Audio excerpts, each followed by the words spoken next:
lay down a V. Yeah, I just did a. It's very annoying to define derived fields, as in it's a lot of work and a lot of code, and I always get confused.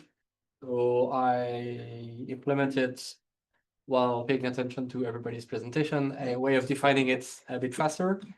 So let's imagine that you're loading some data sets. We can't see it yet. It was part of the There you demo. go. Yeah. Okay. Cool. I imagine that you have a data set, you load it. Usually you would do like define my field, and then is it like field and data, and then you return data, let's say gas density by 2. Yes, that add field as double density, and then function, and then it's, I don't remember. I know. Something type. and yeah, sampling type. Okay. Now you can do ds star gas double density.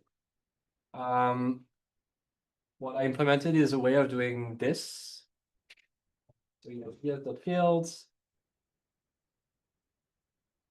The gas dot a density, let's call it density 2, is equal to ds dot field dot gas dot density times 2.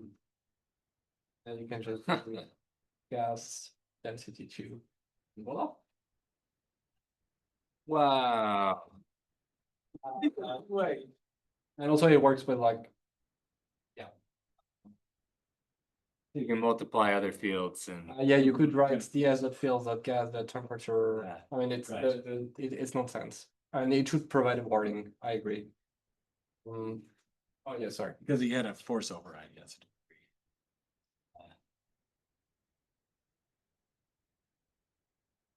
Multiply them, at least that's physical, you can. that's Oh, yeah. great.